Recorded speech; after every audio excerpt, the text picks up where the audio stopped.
জনার্দনম নিরাহার অর্থাৎ নির্জলা। তা গতকাল আমরা শুনছিলাম না একাদশী কিরকম, সজলা সফলা, যারা ফল খায় যারা করে না। উত্তম হচ্ছে নির্জলা। নির্জলা মানে জলটাও খাবে না।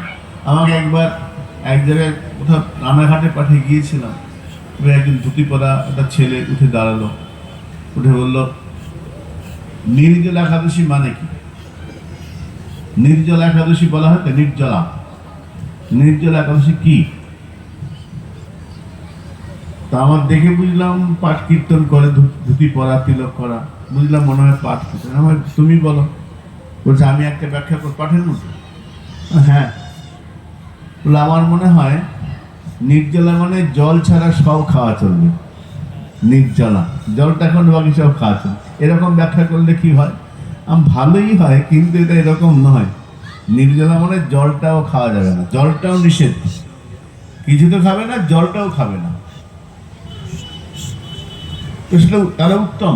যারা পারে না, অনেকে জল খেয়ে করে, যারা আরেকটু দুর্বল অশক্ত পক্ষ তারা ফল খেতে পারে। অনেকে শাকার খান, মানে ঘি, গোলমরিচ, পেঁপে, আলু দিয়ে সবজি করে খান, কিন্তু বহুবীজ না খাওয়াই ভালো। অনেকে কুমড়ো টুমড়ো সব সবজি দিয়ে করে, যার মধ্যে বহুবীজ আছে সেইগুলো খাওয়া যাবে না।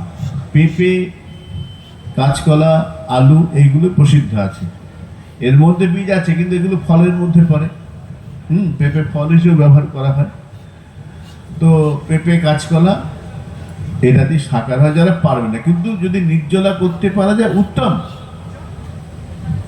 তো নন্দ মহারাজ তিনি একাদশাং নিরাহার, একাদশীর দিন নিরাহার নির্জলা করেছেন। একাদশ ছেড়ে দ্বাদশী করছে ভোরের দিকে, রাতের দিকে। এখন বুঝতে পারেননি, তিনি যমুনায় স্নান করতে নেমেছেন। এখন স্নান করার একটা বিধান আছে, নিয়ম আছে, যখন তখন স্নান করলে হবে না।